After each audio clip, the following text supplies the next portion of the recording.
Сәлеметсіздер ме? Сәлеметсіздер. Отырыңыздар.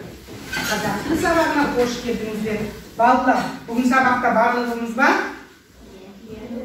Үй тапсырмасы қандай? Кім айтам дейді? Азиз айта ғой. 10-шы тапсырма 160 бет. Өте жақсы. 10-шы тапсырма 160 бет. Барлықтарыңыз дайындалдық па? Онда бастаймыз. Степан, бастай ғой. Алтынел ұлттық табиғи саябағы Алматы облысы Кербұлақ ауданының аумағында Не өзенінің солтүстігінде орналасқан. Дұрыс па? Дұрыс. Отыра ғой. Келесі. Екінші. Кім айтам? Маргарита. Ұлттық саябақ 1996 жылы ашылған. Дұрыс па, балалар? Дұрыс. Отыра ғой, Маргарита. Келесі үшінші. Виталина. Ауданы 460 мың гектар. Ауданы 460 мың гектар. Дұрыс па? Дұрыс. Отыра ғой. Келесі Азиз. Алтынел ұлттық саябағында 1800-ге жуық өсімдіктің түрі бар. Дұрыс па, балалар? Дұрыс. Келесі у нас кім айтам дейді? Шамил. Светліктің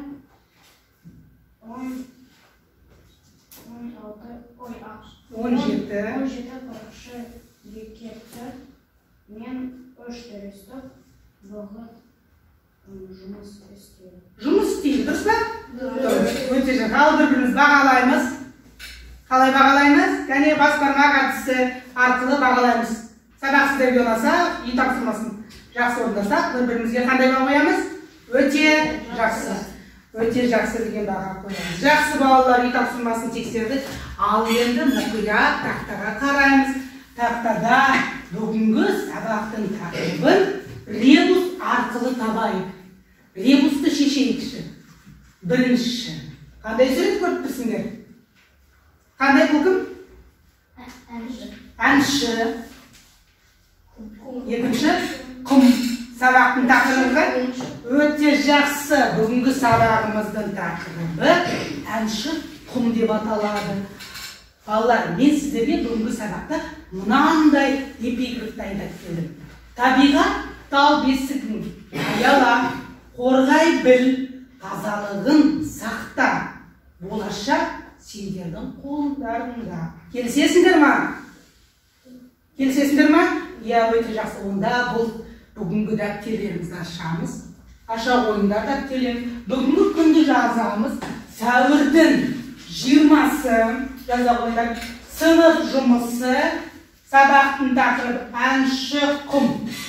Және бүгінгі сабағымыздың эпиграфын дәптерлерімізге көшіріп жазамыз. Жаза қойыңдар.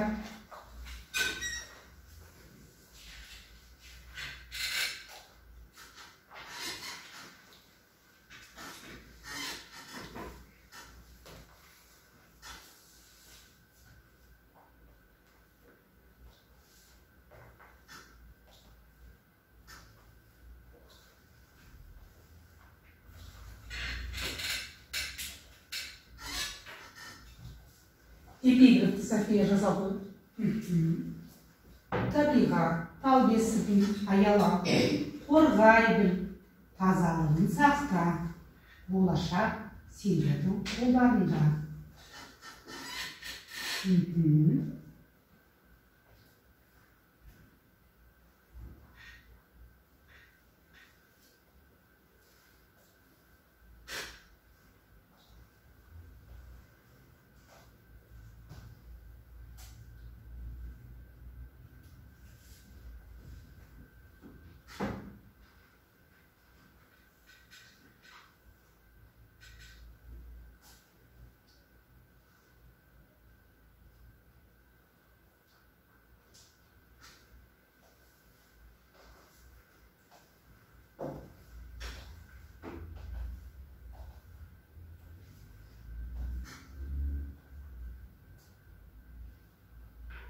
жазып болсаңдар, қаламдарыңды қоямыз. Тақтаға қараймыз. Дұрыстап отырамыз, дұрыстап.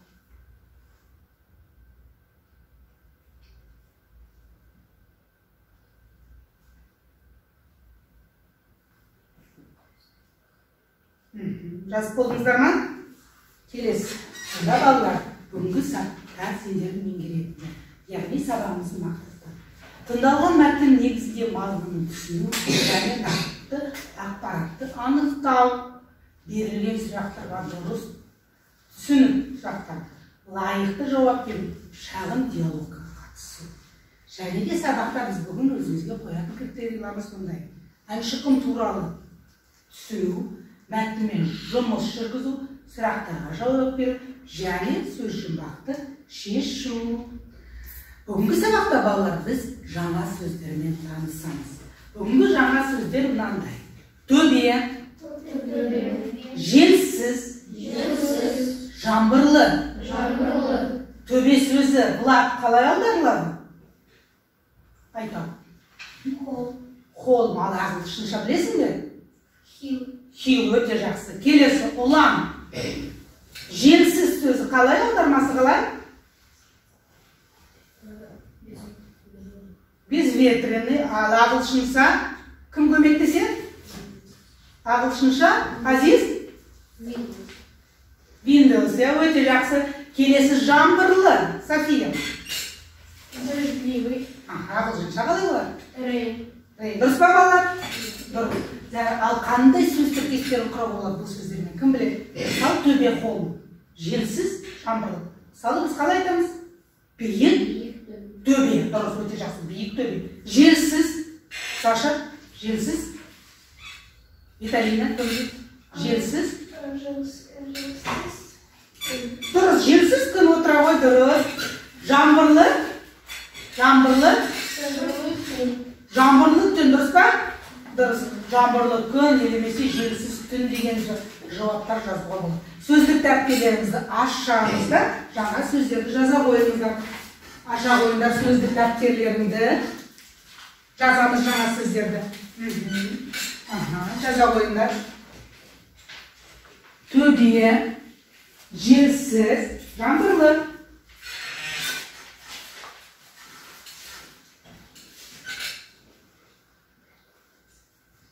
Төбе, желсіз, жаңбырлы.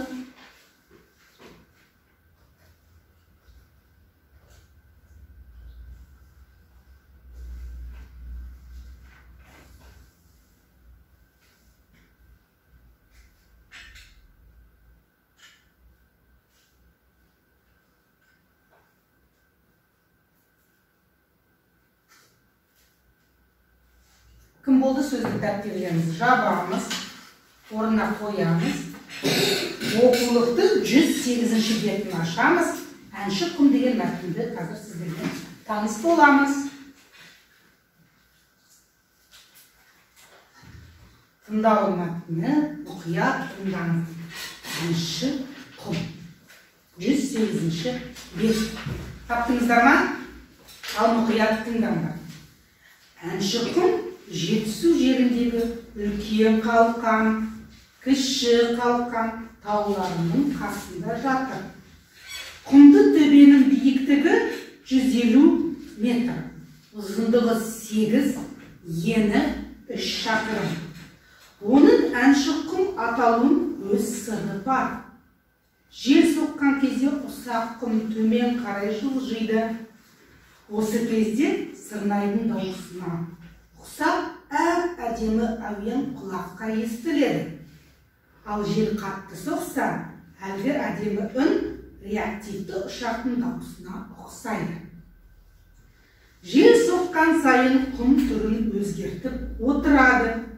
Жібек жолының бойында орналасқан әнші құмның дауысын есту үшін жолаушылар алыс жерлерден әдейі келеді. Әнші құм табиғат ескерткіші ретінде мемлекет қамқорлығына алынған. Ол алтын емен ұлттық табиғи саябағының құрамына кіреді. Әнші құм деген балалар қалай? Аудармасы қалай? Кім айтады? Әнші кім айтады? Поющий пески. Мәтін не туралы? Чем? Поющий пески асылсын. Еще? Правда. О чем? Когда дует ветер, он похож на звук реактивного самолета. Правильно, реактивного. А если тихо ветер? А если тихо, то на звук Красивый. Красивый звук трубы. Песня, да? Келесі, биіктігі, ұзындығы, ені дегенді қалай түсінесіңдер? Биіктігі. Высота. Холма составляет. Сколько? 150-150 метров. Тұрғысы өте жақсы. Длина 8, ширина 3 километр. Оқимыз мәтінді. Кім бастайын дейді? Кім оқиды? Кім оқиды? Степан бастайды. Бастай. Әнші кім оқиды? Әнші кім? Әнші кім жетісу жырындегі үлкен қалқан, кіші қалқан тауларының қасында жаты көмді төбенен бітті 150 метр ұзындығы 8 ені. 3 шақырым. Ені 3 шақырым. Жақсы. Отыра ғой келесі Шабин. Оның тұра ғой. Атауының осыры бар. Жел соққан кезде осы ақырын төмен қарай Жылжиды. Отыра ғой Виталина. Тұра ғой. Тұра ғой. Осы Кезде стремейді дұрыстыма ұқсас әдімі өлген құлапқа естіледі. Естіледі. Жақсы Саша. Тұра ғой. Тау жел қағысықса өте әдемі от ертісті ұшақты ұлысында ұқсайды. Ұқсайды София. Жыл соқсан сайын әдемі өлген естіледі. Жер соққан сайын құм түрін өзгертеді. Температура. Құм түрін өзгертеді. Отыра ғой келесі Азиз. Түбек жолының бойында орналасқан әнші құмның дауысын есту үшін жолаушылар алыс жерден әбден келеді. Келеді. Маргарита. Оқи ғой. Әнші құм тұрған ескерткіші ретінде мемлекет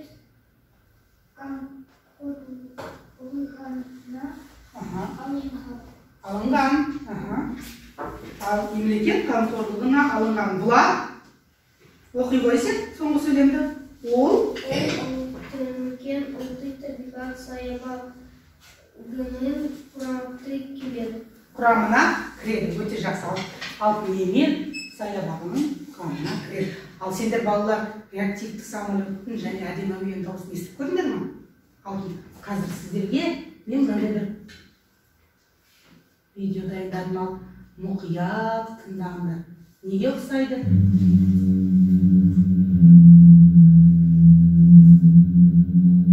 Бұл алтын құмдағы құм. Қараңыздар.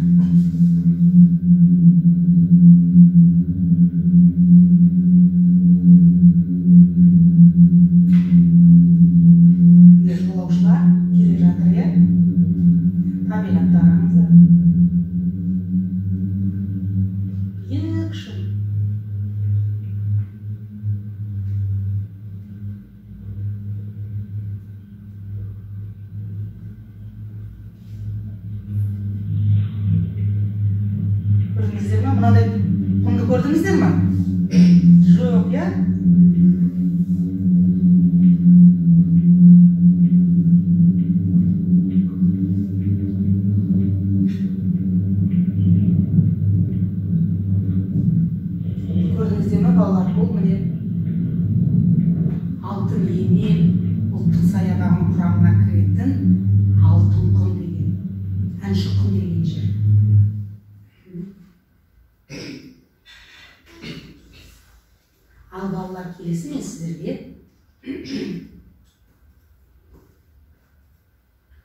қызықты ақпараттармен таныстырайық. Алтын құм деген ой кешіріңіздер. Сегодня мы вдвоем.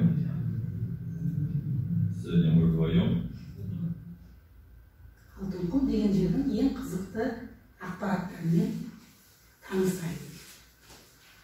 Ең қызықты ақпараттар. Бірінші, алтын құм Жетісу жерінде үлкен қалқан, кіші қалқан тауларының қасында жатыр.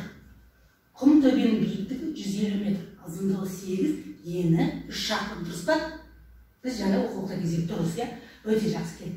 Кімде-кім таудың басына жететін болса, сол адамның арманы орындалады деген сенім бар. Сіздер балалар сенесіздер ме? Кімде-кім таудың басына орналасса, онда біздің арманымыз орындалады. Солай ма? Солай, жақсы. Ән салып тұрған мұндай әуезді күнде әлемнің 6 елінде ғана кездеседі деген ақпарат бар. Келісесіздер ме? Келісесіздер. Әншіқұм табиғат ескерткіші мемлекет қамқорлығына алынған. Ол алтын емел ұлттық саябағына кіреді. Келісесіздер ме? Дұрыс па ма? Дұрыс. Дұрыс па, отыра қойыңыздар. Келесі қызықты ақпараттан таныстырса, балалар мәтін жайлы не түсіндіңіздер?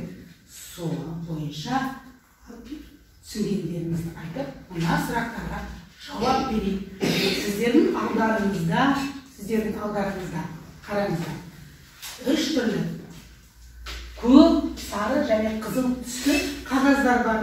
Соларға қараңыздар мұқият. Әр қағазға мына сұрақтың жауаптарын жазасыз. Бірінші, екінші, үшінші. Міне бізде мынандай 3 бұрышты тауып ретінде шығуымыз керек жауаптарға. Үшін біз жаңа қима қағаздарға жауап береміз. Біріншісі, Әншіқұм қайда орналасқан? Құм төбе неге Әншіқұм деп аталады? Және Әншіқұм деген неге түрін өзгертіп отырады? Бұл жасыл түсті қағаз, көк түсті қағазға жазасыздар. Екінші, сары түсті қағазға құмның төбесінің биіктігі неше метр? Ені қандай? Әншіқұмның дауысы қай кезде естіледі деген сұрақтарға жауап бересіздер. Үшінші, қызыл түсті қағазға құм төбенің ұзындығы 3 шақырым ба? Әншіқұм шетелде ғана кездеседі және Әншіқұм көріктің келе ме деген сұрақтарға жауап бересіздер. Бастаймыз. Жауап жаза қойыңыздар. Жазыңыздар.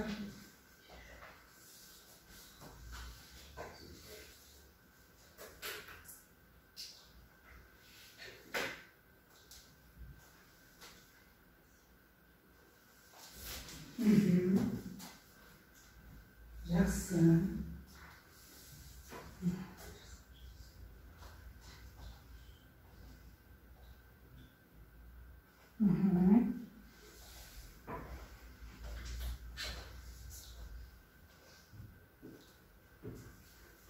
Болдыңыздар ма? Бірінші жауап. Әншіқұм қайда орналасқан? Кім айтам дейді? Жамил? Әншіқұм қайда орналасқан? Әншіқұм жерінде орналасқан отыр, жақта қалай ғой. Келесі екінші сұрақ. Кімде? Айта болса. Құм төбе неге Әншіқұм деп аталған? Әншіқұм деп аталған. Жел соққан сайын әдемі әуен естіледі. Жел соққан сайын әдемі әуен естіледі. Жақсы. Келесі сұрақ кімде? Айта ғой, Виталина. Әншіқұм түрін өзгертіп тұрады. Жел соққан сайын құм түрін өзгертіп отырады. Жақсы. Жел соққан сайын өзгертіп отырады. Келесі сұрақ сары түсті қағаз. Кімдікі? Құмды төбенің биіктігі неше метр? Степан, айта ғой. Құмды төбенің биіктігі 150 метр. Өте жақсы. Құмды төбенің биіктігі 150 метр. Келесі екінші сұрақ. Айта ғой. Ені кімді? Ені 3 шақырым. Өте жақсы. Өте жақсы.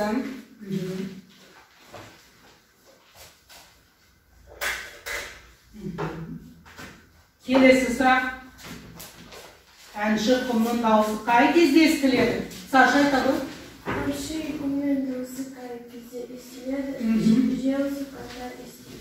Жел қатты соққанда естиді. Дұрыс, өте жақсы. Келесі қызыл түсті қағаз кім айтамын дейді бірінші сұрақ. Оқи ғой, Азиз.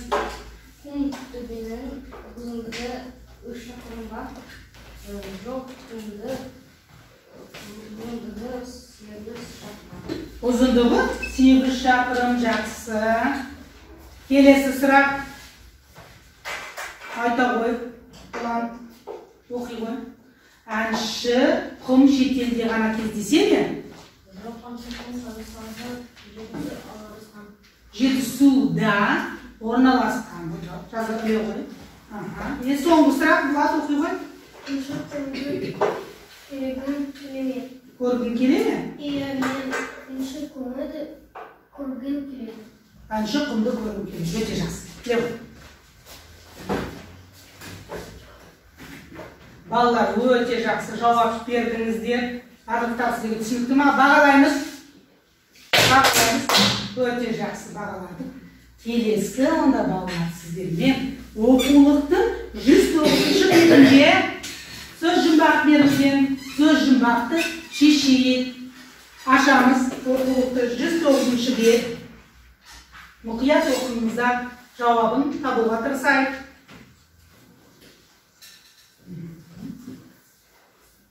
Дәптерлеріңізге жауаптарын жазамыз. Бірінші, екінші, үшінші деп жауаптарын белгілеңіздер.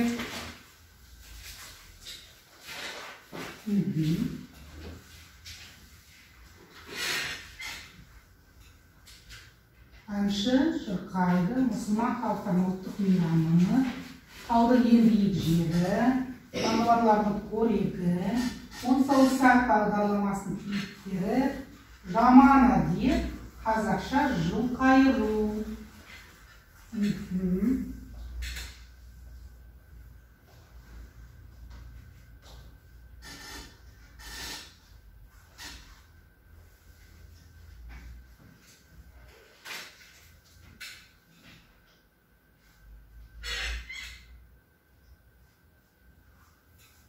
Болдыңыздар ма?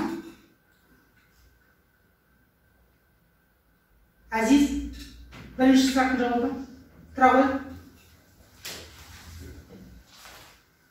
Әнші шырқайды. Шырқайды, жауабы? Ән. Дұрыс па? Дұрыс. Келесі екінші. София. Наурыз. Сұрағын оқи ғой. Мұсылман халықтарының ұлттық мейрамы. Ұлттық мейрамы. Наурыз. Келісесіздер ма? Дұрыс. Иә, отырамыз. Келесі. Үшінші, таудың ең биік жері. Саша. Таудың ең биік жері Шын. Дұрыс па? Дұрыс. Шын. Келесі. Шамил. Жануардың қорегі. Өсімдік. Дұрыс па? Дұрыс. Келесеміз, иә? Келесі Степан. 10 саусақ бағдарламасының кейіпкері. Урлап. Қандай сөз? Урлап. Оймақ. Отыра ғой Степан. Оймақ. Келесі Виталина. Жаман. Жаман Әдем. Ұрлық. Жаман әдет, әрине ұрлық. Және соңғысы қазақша жыл қайыру. Қазақша қалай? Біз айтты өткен сабақты өттік, е? Жыл қайырамыз қазақша деп ол қалай? Қане кім айтам дейді? Айта болған қандай?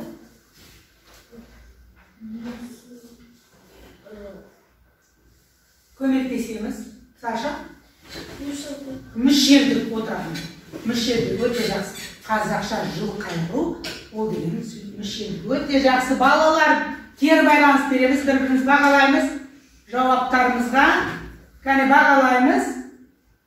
Өте жақсы. Ұлан, сен бағаламадың? Бағалаймыз. Өте жақсы. Жақсы. Ал балалар, сабақты келесі. Шаршадыңыздар ма? Онда тұрамыз. Біздің ең жақсы көретін желдету сәтімізді жасайық. Ал бастаймыз.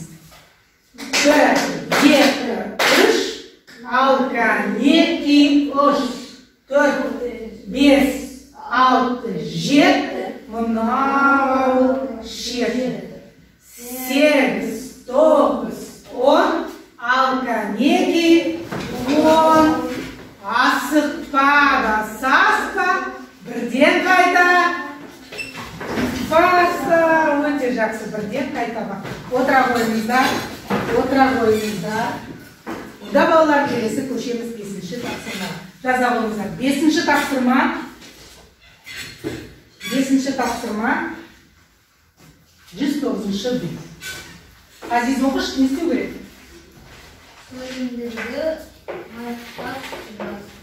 Сөйлемдерді аяқтап жаз.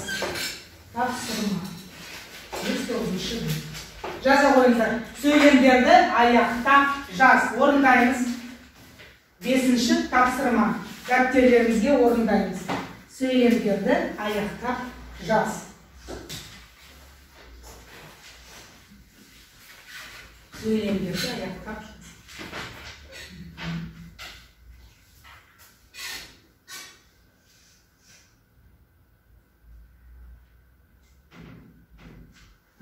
Жаза қойыңдар.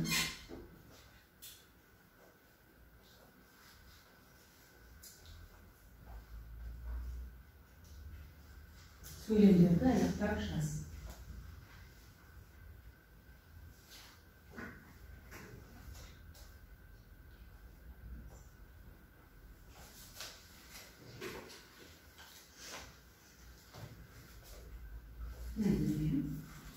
Жаза қойыңдар.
Шамил болды ба? Кім болды? Қаламдарымды қоямыз болсаңыздар. Дұрыс отырамыз. Дұрыстап отырамыз. Бастай ғой Шамил бірінші сөйлемді оқы. Оның шыққан атауының өз сыры бар. Құмның әншіқұм аталы өз сыры бар. Дұрыс па? Балалар дұрыс отыра ғой. Тағы кім болды? Маргарита екінші сөйлемді оқиды, екіншісін. Тағы оқы. Жел соққан кезде ұсақ-құм төмен қарай жылжиды. Төмен қарай жылжиды. Дұрыс па балалар? Дұрыс, өте жақсы отыра ғой. Келесі. Оқи ғой, Виталина. Ысы кезде сірмейдің дұрысына ұқсас әдемі лет құлыпқа естіледі. Дұрыс па? Дұрыс, естіледі. Жақсы. Келесі, Азиз. Ал жел қатты соқса, ол реактивті ұшақтың даусына ұқсайды. Реактивті ұшақтың даусына ұқсайды. Дұрыс па балалар? Дұрыс. Дұрыс, отыра ғой, Азиз. Жаңа соңғы, Влад. Оқи ғой. Толды ма? Жел соққан құлыптарын Өзгерді. Көмектесеміз, өзгерді. Ұлан. Тағдадың. София. Өзгерді. Жазған жоқсын бәлі. Азиз. Өзгертіп отырады. Жаза қойыңдар. Жел соққан сайын. Жазып. Жел соққан сайын. Жел соққан сайын Өзгерді. Отырады. Енді жауабым дұрыс. Жел соққан сайын құм өз түрін өзгертіп отырады. Болсаңыздар, келесі 110-ші бетте 7-ші тапсырма. Мәтіндегі ақпарат дұрыс-бұрыстығын тексер. Бастаймыз, жаза қойыңдар. Тек 1-ші, 2-ші, 3-ші дейсіздер дұрыс емес екенін дәлелдейміз.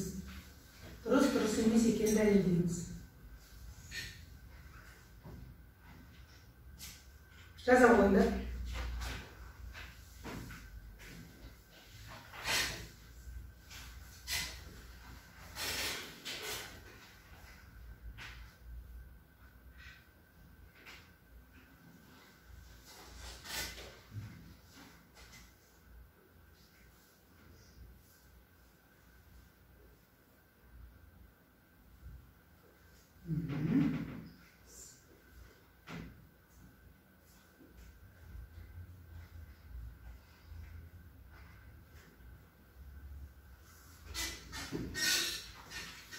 Шамил болдың ба? Жаздың ба? Оқи ғой. Құм жаңбырдың өз сәлемдігінен дыбыс шығарады. Күн жаңбырдың әсерінен дыбыс шығарады. Дұрыс емес, неге? Почему? Кім айтады неге? Ненің әсерінен? Желдің әсерінен, из-за ветра, желдің әсерінен дыбыс шығарады. Келесі дәлелді келтіріп отыр. Жақсы, құм желдің әсерінен дұрыс жауабы. Дыбыс шығарады. Екінші сұрақ. Оқи ғой. София. Екінші сұрақ дұрыс емес. Әнші. Дұрыс. Оқи ғой. Бірінші математика. Әнші құм шетелде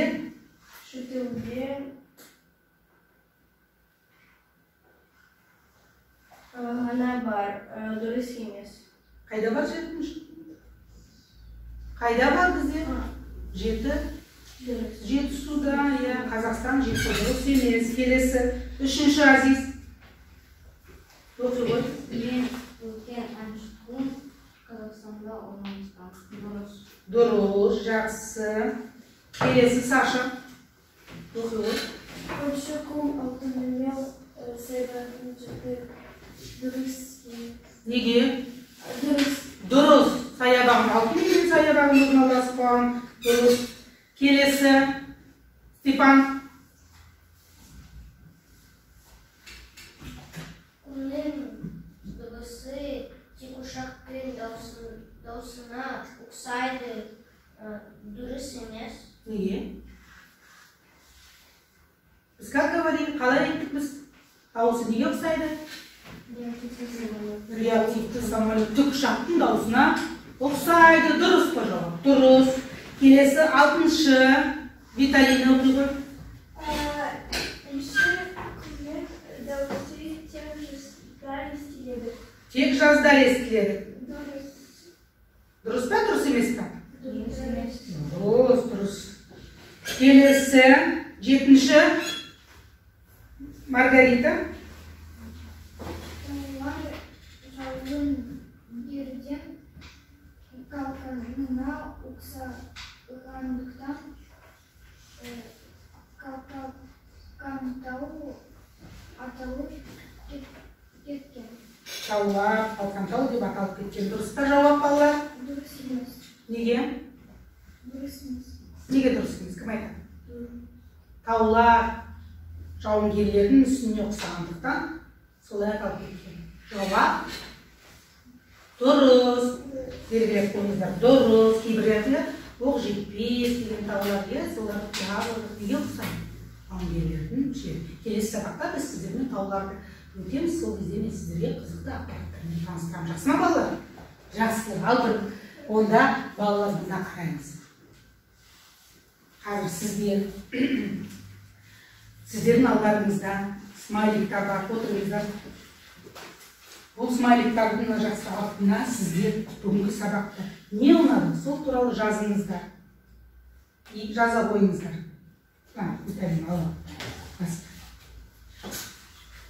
Жаза қойыңыздар. Жазыңдар балалар. Жазыңдар. Если сабақ сіздерге ұнаса, менің сабаққа дейін өзімнің көңілім толды, тапсырмаларды өте жақсы орындап, жақсы баға алдым. Егер ұнамаса, орташа болса сабақ жақсы және қызықты болды. Ал сабақ түсініксіз болса, сабақты жақсы ештеңе алған жоқпын. Қайсы сіздерге ұнайды, соны жаза қойыңыздар.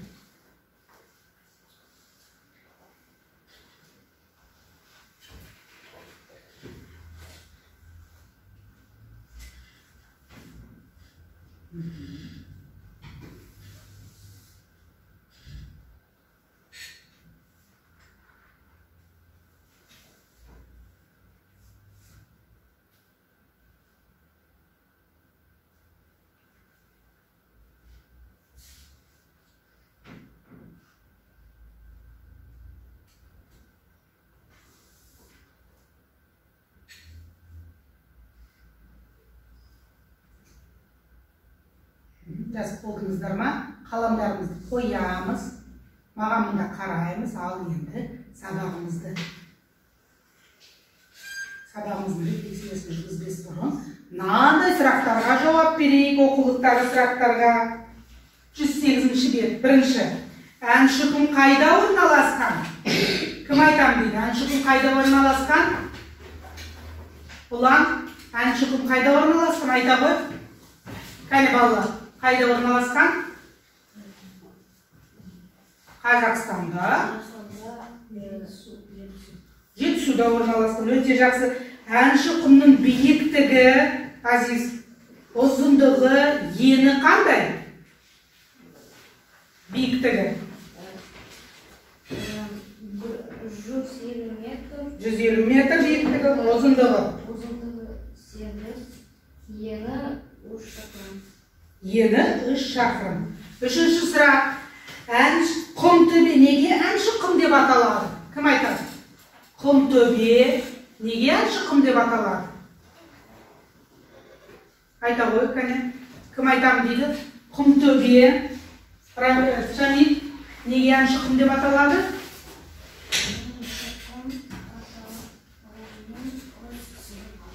Өйткені әнші айталуының өз сыры бар. Неге? Қандай сыры бар? Жел. Айта қойдым. Жел соққан кезде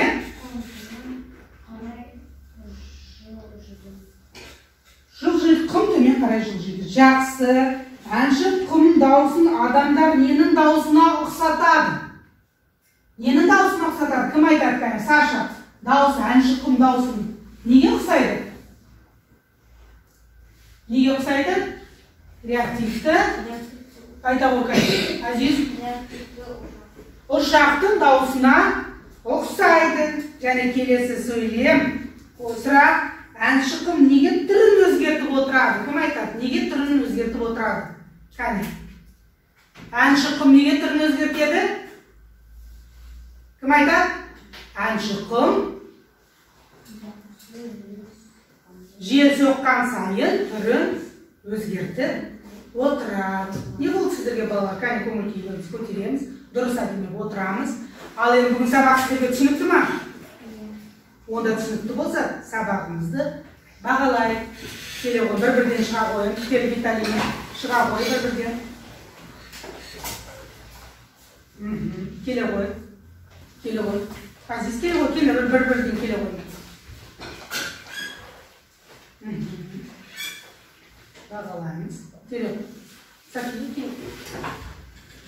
Ұлан келе ғой. Қоя салсын.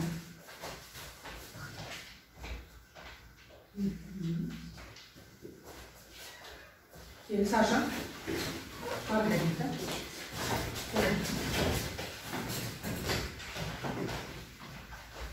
Влад. Келе ғой. Келе ғой.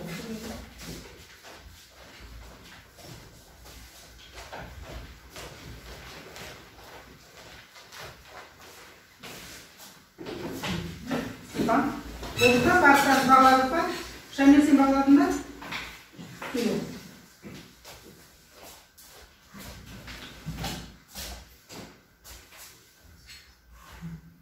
Ал енді балалар қарай. Бүгін сабақ сіздерге барлықтарыңызға түсінікті. Сұрақтарың бар ма? Бар ма? Жоқ па? Жоқ, жақсы. Онда балалар үй тапсырмасы, күнделіктерімізді ашамыз. Үй тапсырмасын жазғалы қойыңыздар. Егер 6-шы тапсырма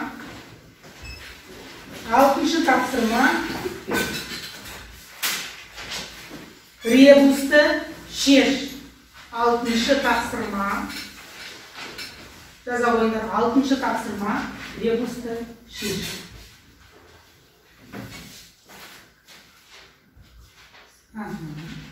Жаза 6-шы тапсырма ребусты шешу. 109-шы бет. Жазып болсаңыздар, тақтаға қараймыз. Бүгінгі сабақ сіздерге ұнады ма, балалар? Міне сол қарасақ сіздер өте жақсы деген, түсінікті деген өздеріңізді бағалапсыздар. Маған да сіздермен бүгін жұмыс істеу өте ұнады. Бүгінгі сабаққа мен Азиз саған 10 ұпай, Шамил саған 9 ұпай, Сакия саған 8 ұпай, Саша саған 9 ұпай, Виталина саған 8 ұпай, Маргарита саған 9 ұпай, Влад саған 7 ұпай, Ұлан саған 7 ұпай, толық жауап бермейді. Степан бүгінгі сабаққа саған 8 ұпай деген баға қойды. Бағаларыңызбен келісесіздер ме? Сұрақтарыңыз бар ма? Онда үй тапсырмасын жазып болсаңыздар, тағы да ол күнделіктеріңізді қоямыз, оқулықтарыңызды жинаймыз. Сабақ үшін рахмет. Сау болыңдар.